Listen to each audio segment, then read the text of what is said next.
अगर आप भी चाहते हैं कि 3D स्टूडियो के वीडियो सबसे पहले आप तक पहुंचे तो लाल बटन को दबाकर चैनल को सब्सक्राइब करें और साथ में बेल आइकन दबाना ना भूलें।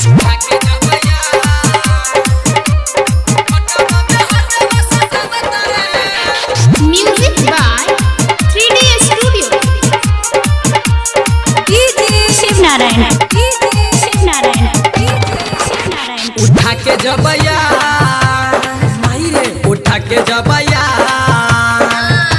उठा के जबैया माई रे उठा के जबैया होठवा में होठवा सटावा तारे होठवा में होठवा सटावा तारे उठा के जबैया उठा के जबैया उठा के जबैया रे मोरा आँख मारे उठा के जबैया रे मोरा आँख मारे उठा के जबैया रे मोरा आँख मारे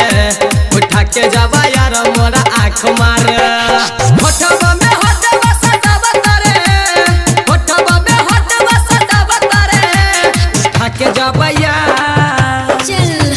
उठा के जबैया उठा के जबैया रे मोरा आँख मारे उठा के जबैया रे मोरा आँख मारे उठा के जबैया रे मोरा आँख मारे उठा के जबैया रे मोरा आँख मारे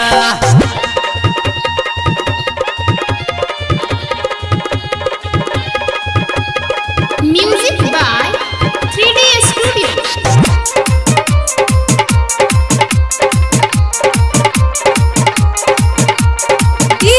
शिव नारायण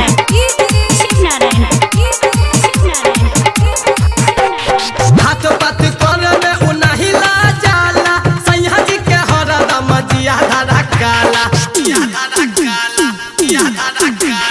हाथ पात करे में उनाही ला जाला सैया जी के हरदम जिया धारा काला यरबा के हाथ बड़ा निक लगे यरबा के हाथ बड़ा निक लगे उठा के जबैया उठा के जबैया उठा के जबैया रे मोरा आँख मारे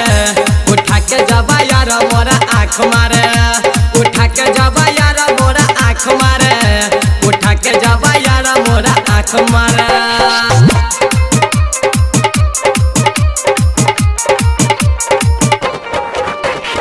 music by 3D studio. Shiv Narayan चोरी छिप कर के उ घर में आ जाला हमारा के देखते खुश हो जाला चोरी छिप कर के उ घर में आ जाला हमारा के देखते खुश हो जाला ओना ओनी करे से न पेट भरे ओना ओनी करे से न पेट भरे उठा के जबैया उठा के जबैया उठा के जबैया रे मोरा आँख मारे उठा के जबैया रे मोरा आँख मारे उठा के जबैया रे मोरा आँख मारे उठा के जबैया रे मोरा आँख मारे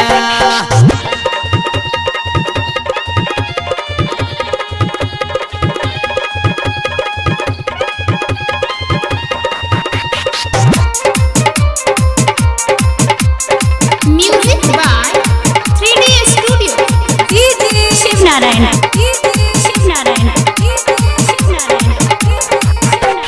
राइटर महंजित ललन पागल आइल बा सहंजित सूरज पूरा बेहोशबा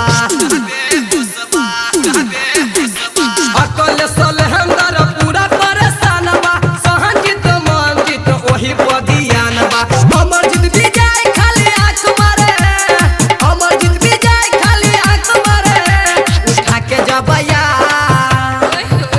उठा के जबैया उठा के जबैया रे मोरा आँख मारे उठा के जबैया रे मोरा आँख मारे उठा के जबैया रे मोरा आँख मारे उठा के जबैया रे मोरा आँख मारे होठवा में होठवा सटावा तारे होठवा में होठवा सटावा तारे उठा के जबैया रे मोरा आँख मारे उठा के जबैया रे मोरा आँख मारे उठा के जबैया रे मोरा के जब यार मोरा आँख मारे। शिव नारायण